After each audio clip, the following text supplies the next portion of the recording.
Hello guys, good morning all of you. शिक्षा संकल्प के यूट्यूब चैनल में आप सभी का बहुत बहुत स्वागत है। आज हम आपके लिए लाए हैं मैथ के कुछ टॉपिक है, जिसमें पहली टॉपिक आपके सामने है संयुक्त संख्या, सहअभाज्य संख्या और उसमें संपूर्ण संख्या के बारे में आज हम डिटेल्स में जानेंगे कि ये सभी संख्या जो है कैसी होती हैं और इसके एग्जाम्पल क्या क्या होते हैं। और आप लोग ज़्यादा से ज़्यादा चैनल को सब्सक्राइब करें, बेल आइकन प्रेस करें, जिससे क्लास का नोटिफिकेशन पहुंचता रहे। ये जो क्लास आपको प्रोवाइड की जा रही है, ये क्लास आपके लिए हर कॉम्पिटिटिव एग्ज़ाम जैसे सी-टेट, यूपी-टेट, डीएसएसबी, पीआरटी और अन्य कोई भी जिसमें मैथ पूछे जाते हैं, हर कॉम्पिटिटिव एग्ज़ाम के लिए एक क्लास बहुत महत्वपूर्ण है। आप लोग ज़्यादा से ज़्यादा इस क्लास को शेयर करें, अच्छी लगे तो लाइक करें, सब्सक्राइब करें और अपने दोस्तों के पास अधिक से अधिक शेयर करें। चलिए आज अपने टॉपिक की तरफ आते हैं कि आज आपकी पहली टॉपिक है संयुक्त संख्या। संयुक्त संख्या क्या होती है उसके बारे में हम डिटेल्स में जानेंगे। संयुक्त संख्या या भाज्य संख्या या यौगिक संख्या, इसे इंग्लिश में बोलते हैं कंपोजिट नंबर। तो इसकी जो परिभाषा है, जो अभाज्य संख्या नहीं है। संयुक्त संख्या किसे कहते हैं? जो अभाज्य संख्या नहीं है। कौन सी संख्या नहीं है? अभाज्य। जो अभाज्य संख्या नहीं है उसे हम क्या कहते हैं? संयुक्त संख्या कहते हैं। ठीक है। जैसे अगर एग्जाम्पल दे, 4 क्या आपकी भाज्य संख्या है। या संयुक्त संख्या के 2 से अधिक गुणनखंड होते हैं। अगर 4 को देख लिया जाए तो 4 के कितने गुणनखंड होंगे? 1 गुणे 2 गुणे 2। तो 4 के कितने गुणनखंड हुए? 2 से अधिक गुणनखंड हुए। तो फिर है इसकी परिभाषा है, सबसे छोटी संयुक्त संख्या जो होती है वो क्या होती है? 4 होती है। 1 से 100 तक संयुक्त संख्या क्या होती है? 74 होती है। 74 ऐसी 1 से 100 के बीच 74 ऐसी संख्याएं हैं जिसके जो है 2 से अधिक गुणनखंड होते हैं। जिसके 2 से अधिक गुणनखंड होते हैं उसे हम क्या कहते हैं? संयुक्त संख्या या भाज्य संख्या या यौगिक संख्या। इसे इंग्लिश में हम बोलते हैं कंपोजिट नंबर। तो फिर आपकी अगली टॉपिक है सहअभाज्य संख्या क्या होती है? को प्राइम नंबर। इसे हम जानेंगे कि को प्राइम नंबर हम किसे कहते हैं। इसकी परिभाषा देखें, उसके बाद कुछ एग्जाम्पल हैं उसे हम देखेंगे। इसकी परिभाषा है कि ऐसी दो संख्याएं जिनमें एक दूसरे का भाग नहीं जाए तथा एक ही संख्या से दोनों विभाजित नहीं हों, एक दूसरे की क्या कहलाती है? सहअभाज्य संख्या कहलाती है। ठीक है। ऐसी दो संख्याएं जिनमें एक दूसरे का भाग नहीं जाए तथा एक ही संख्या से दोनों विभाजित नहीं हों, एक दूसरे की सहअभाज्य संख्याएं कहलाती हैं। आपके सामने एग्जाम्पल है 3 और 7। तो 3 और 7 जो एग्जाम्पल आपका है, तो 7 में 3 का भाग जाएगा कि नहीं जाएगा? नहीं जाएगा। और 7 में भी 3 में भी 7 का भाग नहीं जाएगा। इसलिए ये संख्या क्या हो गई? सहअभाज्य संख्या। और सहअभाज्य संख्या की एक कंडीशन और होती है कि ये ज़रूरी नहीं है कि जो दोनों संख्याएं होती हैं वो संख्याएं अभाज्य संख्या ही हो। उनमें से एक भाज्य भी हो सकती है और दोनों अभाज्य भी हो सकती है, और एक भाज्य और एक अभाज्य भी हो सकती है। जैसे 10 और 17। 10 आपकी क्या है?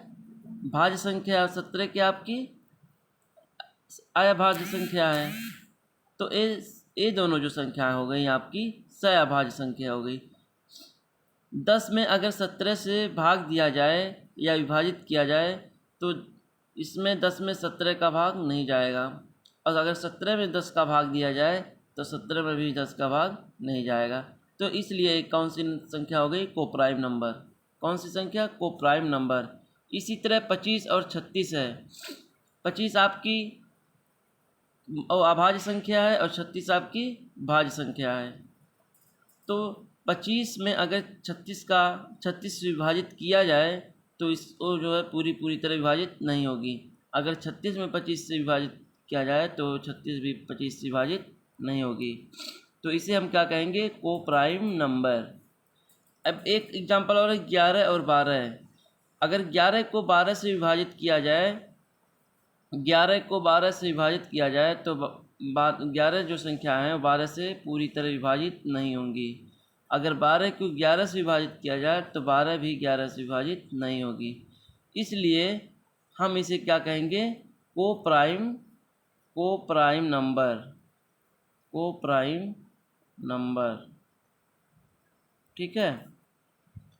ऐसी दो संख्या, एक बार और परिभाषा देखेंगे। ऐसी दो संख्याएं जिनमें एक दूसरे का भाग नहीं जाए तथा एक ही संख्या से दोनों विभाजित नहीं हो, एक दूसरे की सहअभाज्य संख्या कहलाती है। अगर 10 को देखा जाए तो 2 से विभाजित हो जाएगा, लेकिन 17 2 से विभाजित नहीं होगा।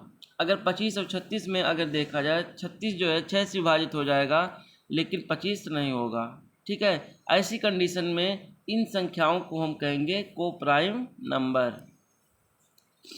अब आपके सामने अगले टॉपिक है, कुछ नोट्स में आप लोग इसे नोट करते जाएं अपनी नोटबुक में। बहुत इम्पॉर्टेंट क्वेश्चन है नोट जो हम लिखवा रहे हैं।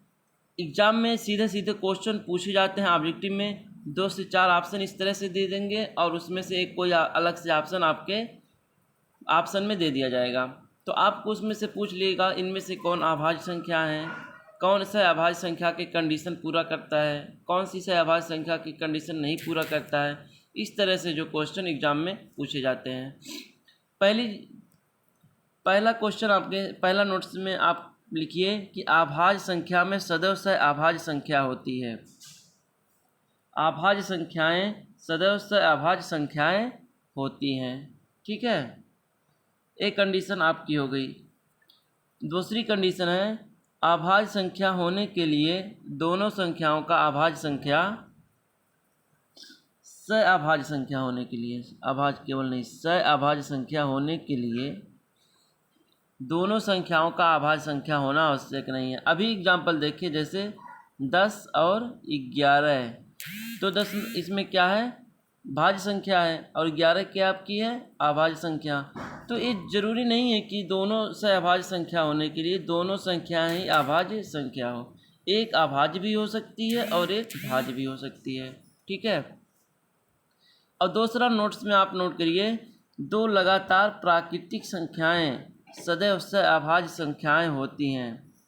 दो लगातार प्राकृतिक संख्याएं सदैव सहअभाज्य संख्याएं होती हैं। जैसे 11 और 12, ये आपकी क्या हो गई, 10 और 11, ये आपकी क्या हो गई, सहअभाज्य संख्याएं हो गई। ठीक। और 11 12 ये क्या होगी, प्राकृतिक संख्याएं भी हैं और सहअभाज्य संख्याएं भी हैं। अब चौथा आप नोट्स में नोट करिए, दो सहअभाज्य संख्याओं का एलसीएम उन संख्याओं का गुणनफल होता है। ठीक है। दो सहअभाज्य संख्याओं का गुणनफल, दो संख्याओं का एलसीएम उन संख्याओं का गुणनफल होता है। अगला है, दो सहअभाज्य संख्याओं का एचसीएफ सदैव एक ही होता है। जैसे 11 और 12, 11 और 12 का अगर एचसीएफ हम निकालें तो इसका एचसीएफ क्या होगा, 1 गुणे 11, तो एक ही होगा। 1 गुणे 2 गुणे, इसको हम डिटेल्स में आपको बताएं। 11 और 12 है, 11 का अगर हम खंड करेंगे तो 1 गुणे 11। अब 12 का अगर खंड करें हम तो 1 गुणे 2 गुणे 2 दूना 4 3 12। अगर हम इसका एचसीएफ निकालें, कॉमन कौन सा है, 1 कॉमन है, तो इसका एचसीएफ हो जाएगा ओनली 1 हो जाएगा। आपका करेक्ट आंसर 1 हो जाएगा। इसलिए नोट्स में आप नोट करिए कि दो सहअभाज्य संख्याओं का एचसीएफ जो होता है वो सदैव 1 होता है। इसी तरह आप लोग डेली क्लास लें। मैथ की क्लास अब स्टार्ट हो गई है। हर कम्पिटिटिव एग्ज़ाम में आपको मैथ आते हैं, उनमें कोई भी कम्पिटिटिव एग्ज़ाम हुआ 10 से 20 क्वेश्चन तो मैथ के पूछे ही जाते हैं। आपकी मैथ बेसिक से स्टार्ट हो चुकी है। आज आपकी तीसरी क्लास है। आप लोग क्लास अगर अच्छी लगे तो लाइक करें, आप सब्सक्राइब करें और अपने दोस्तों के पास अधिक से अधिक शेयर करें। अब आपकी अगली टॉपिक है संपूर्ण संख्या, परफेक्ट नंबर। संपूर्ण संख्या किसे कहते हैं और परफेक्ट नंबर इंग्लिश में से बोलते हैं परफेक्ट नंबर। इसकी परिभाषा देखेंगे परफेक्ट नंबर की, ऐसी संख्या जिसके सभी गुणनखंडों संख्या को छोड़कर का योग उस संख्या के बराबर हो। जैसे एग्जाम्पल देखें हम, 6 है ना, अगर इसका 1 गुणे 2 गुणे 3, इसका खंड करें 1 गुणे 2 गुणे 3, तो परफेक्ट नंबर उसी को कहते हैं। अगर किसी संख्या का गुणनखंड करें और उसको योग करने पर वही संख्या प्राप्त हो तो उसे हम क्या कहते हैं, परफेक्ट नंबर कहेंगे। अगर 6 का गुणनखंड 1 गुणे 2 गुणे 3 है, अगर इसको हम योग करें 3 2 5 और 1 6, तो ये परफेक्ट नंबर क्या हो जाएगा, 6। अब एक क्वेश्चन हम आपको दे दिए हैं, आप अपनी नोटबुक में नोट करें इस क्वेश्चन को। निम्न में से कौन सी संख्या संपूर्ण संख्या है, यानी परफेक्ट नंबर है। तो अगर 9 का खंड करें तो 9 का खंड करने पर 1 गुणे 3 गुणे 3, और 16 का अगर करें तो 1 गुणे 2 गुणे 2 गुणे 2 गुणे 2, अगर 15 का करें तो 1 गुणे 3 गुणे 5, अगर 6 का करें 1 गुणे 2 गुणे 3। अब आप देखिए कि कौन सी संख्याओं का गुणनखंड करने पर और उसका योग करने पर बराबर आ रहा है। अगर 9 है, 3 3 6 1 7, नहीं आएगा, कैंसिल। 16 है, 1 गुणे 2 गुणे 2 गुणे 2 गुणे 2, 2 2 4 2 6 2 8 1, इसका भी नहीं होगा। 15 है, 1 गुणे 3 गुणे 5, 5 3 8 1 9, इसका भी नहीं होगा। 1 गुणे 2 गुणे 3, 3 2 5 1 6, इसका हो जाएगा। तो सबसे संपूर्ण संख्या जो हो गई इनमें से 6 हो गई। ठीक है, क्या हो गई, 6 हो गई। तो इसमें हम आप नोट करिए कि एक अंक वाली संपूर्ण संख्या कौन सी है। तो इसका आंसर हो जाएगा, एक अंक वाली जो संपूर्ण संख्या हो गई 6 हो गई। अब दूसरा क्वेश्चन आपके सामने है, 2 अंकों वाली संपूर्ण संख्या कौन सी है। आपको बताना है कि 2 अंकों वाली संपूर्ण संख्या कौन सी है। तो 2 अंकों की संपूर्ण संख्या जो होगी, आपको अभी हम उसको डिटेल्स में खंड करके बताएंगे कि 2 अंकों वाली संपूर्ण संख्या कौन सी है। ठीक है, 2 अंकों वाली संपूर्ण संख्या कौन सी है। तो 2 अंकों वाली संपूर्ण संख्या क्या हो गई, 28 हो गई। अगर हम 28 का खंड करें 1 गुणे 2 गुणे 2 दूना 4 सते 28,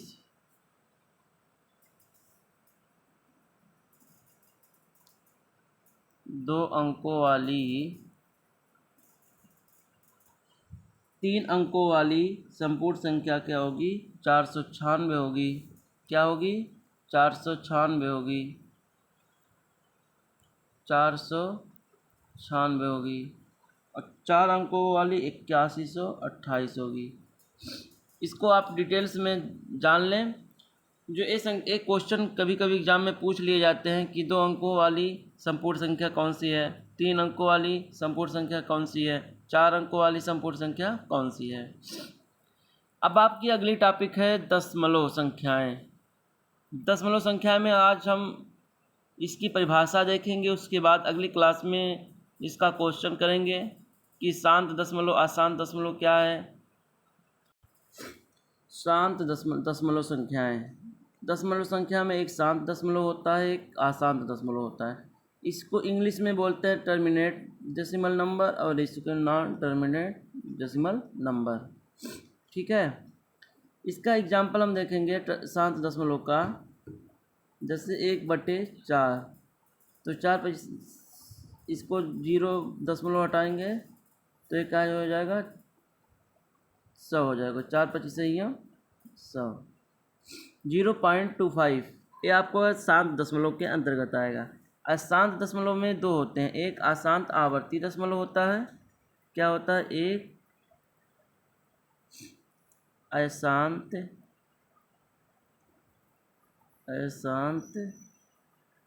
आवर्ती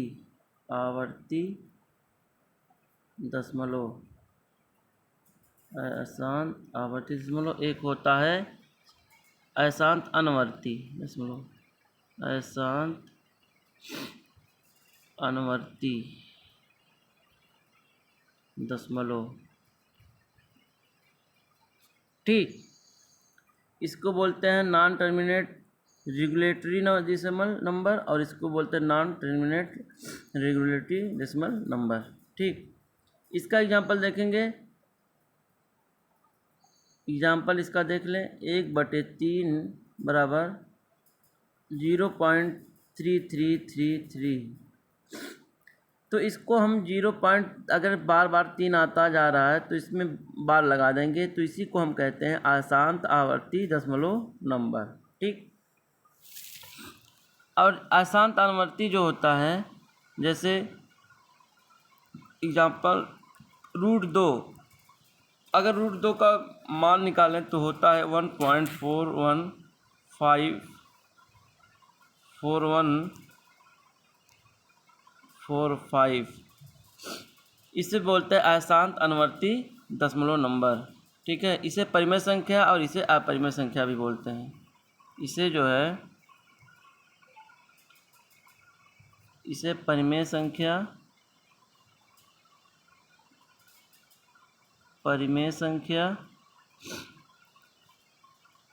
और इसे अपरिमेय संख्या भी बोलते हैं। कौन सी, अपरिमेय संख्या, और इसे भी परिमेय संख्या बोलते हैं। शांत दशमलव को भी परिमेय संख्या बोलते हैं। ठीक है, परिमेय संख्या।